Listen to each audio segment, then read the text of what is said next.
Public speaking. Everyone hates public speaking. Within this video, I'm going to show you the speech I did for my Toastmaster Club West House Speakers Club. Fellow Toastmasters and most welcome guests. So tonight, I'm evaluating Sujant's speech, our former president. Sujant was committed to now upping his speech is this year since retiring from presidency. Today, Sujant is level 3 and he's on the speech of leadership and development, level 3 on pathway. His objectives are to engage with the audience and make them feel connected.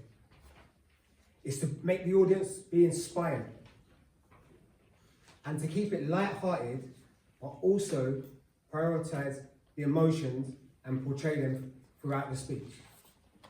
It's going to be good. And the speech is going to be 5 to 7 minutes. On the 5 minutes, we'll get the red light. On the 6 minutes, we'll get green. Oh God, we're doing it in reversal. We'll get the green light. Then on 6 minutes, amber light, and then the green light on the 7 minutes. With a speech entitled "A Mother's Story," can you welcome Sujat to the stage, please?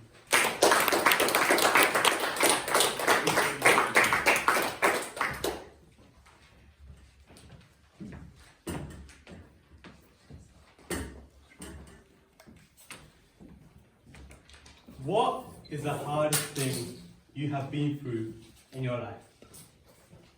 I'll let you think of that one. Is it a loss of a loved one? Is it a loss of a friendship? It could even be not being selected onto the school football team. Could be anything.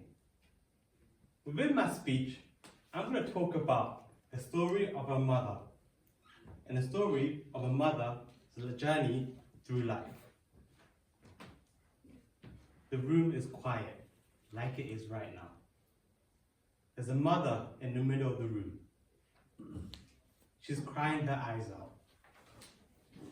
Her cries are filled with pain and sadness. As she's crying her eyes out, she's surrounded by friends and family who all sit there in silence, not knowing what to say or how to comfort this mother.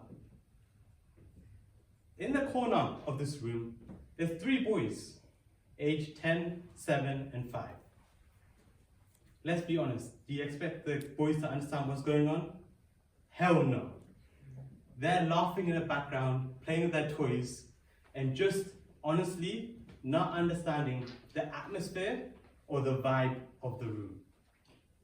The real question you all have, I bet, is why was that mother crying? That mother lost her husband that day. Those kids lost their father that day. And everyone in that room lost a loved one. To understand the magnitude of the pain this mother was going through, she migrated from Sri Lanka. As a lot of you may know, back in the 1970s, Sri Lanka was a war-stricken country. A lot of people died, a lot of people suffered, and a lot of people were stuck in their situations. She had lost family members, and she had lost friends as well. And she came to this country for freedom, for peace, to be able to go outside and not be scared of anything. When she came in this country, as any immigrant would be, they don't understand the language, and they don't understand the culture. So what happens is they find it harder to join different communities, find it harder to make new friends. Because of that, the family becomes a team. Everyone in the family has a big part in that family. So not only did this mother lose her husband, she lost her soulmate and she lost her best friend. As everyone would expect, she delved into depression.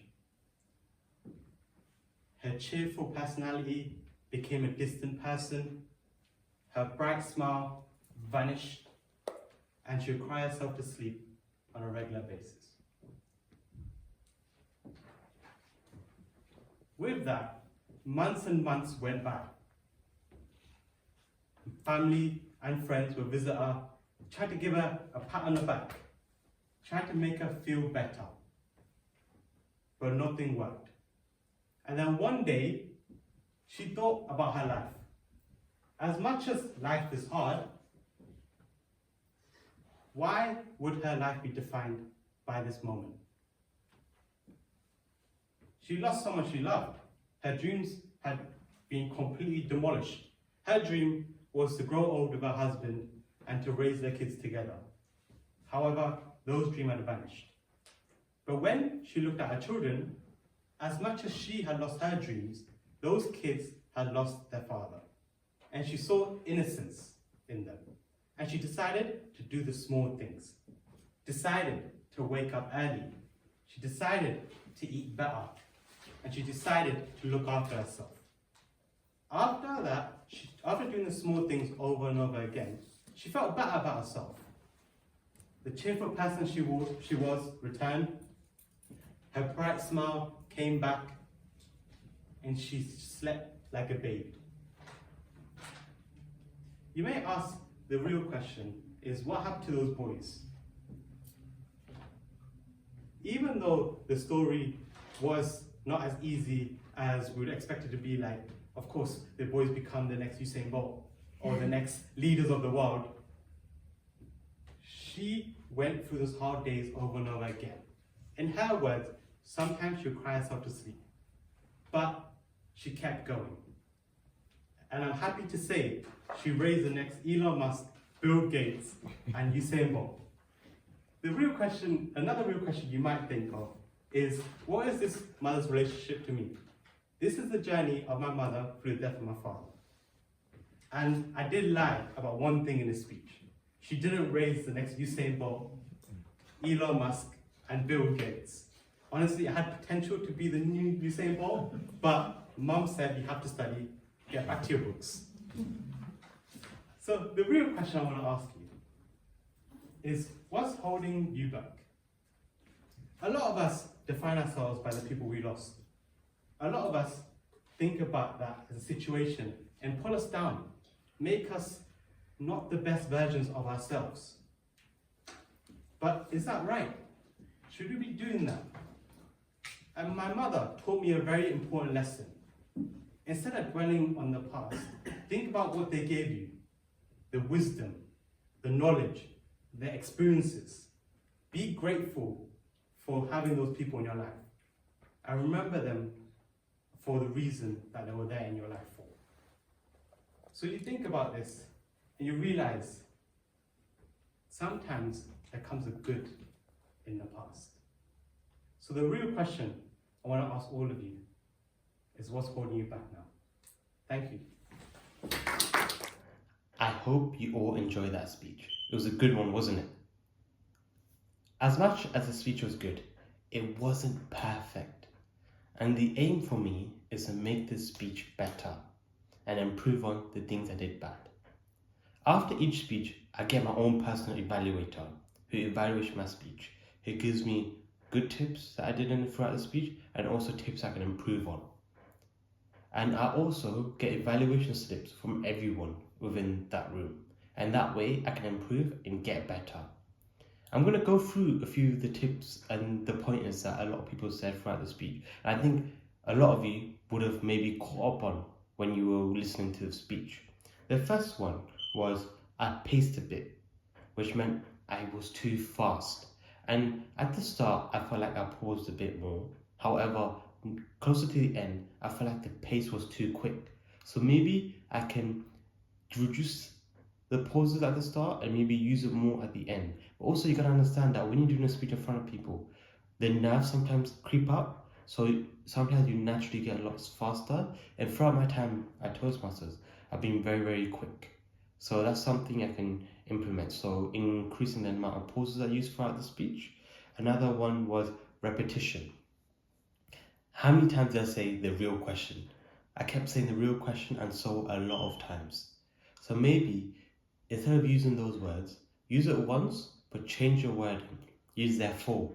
Use different synonyms as well. And that way I can improve the vocabulary that I'm using throughout my speeches, and that way it doesn't stick to people when I'm using the same words over and over again.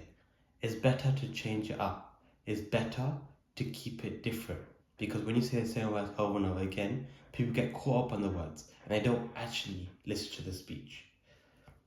The next thing that I had to improve on, the third pointer, was a lot of people thought that there was no purpose at the end.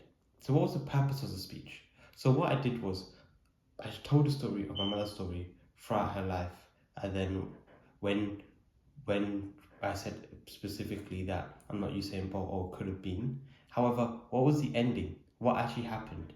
I spent so long with the content, I didn't really give everyone an ending. And then the summary was good because at the end it brought back to the audience. But I need to show a specific purpose and specific pointer to the speech. And that's something I want to improve on next time as well. Pointer 4 was the tension was still in the air, and I felt it after, because even though I said a joke, people still were a bit a bit tense about the whole speech and the emotions that the speech gave. So I have to pierce the air, I have to make it better and make it more relaxed. And I need to learn to implement that within the ending of the speech. So I think the ending could have done a lot more work. But the thing is, when you have such an emotional speech, it's really hard to understand how to pierce tension and how to give it purpose and give it an ending. So that's something I'm going to look into and try and improve on. And the last pointer was specific, being specific with what I'm trying to say. So, for example, I talked about how there's a mother crying in the middle of the room, family and friends around her, kids in the background. I could have said what toys the kids were playing with. So if the kids were playing with Need for Speed toys or even simple toys, I could have said what toys they were using, and that way the audience could have understood what toys they were using. And instead of telling at the end that what is this relationship of this mother to me, I could have simply said in the basic terms that 10-year-old was me. And that way, boom, the tension's there. And that way you can go into it and smash the speech, because at the end of the day, that way everyone knows that that mother is your mother. And that's something I would improve on. At the end of the day, not everyone's perfect. But I hope you enjoyed it. It's something different, something which I'm showing you, which is a different part of my life, different part of who I am as a person. So hopefully you enjoyed this type of video and learn from my speeches. And with that, I hope you all have a good day.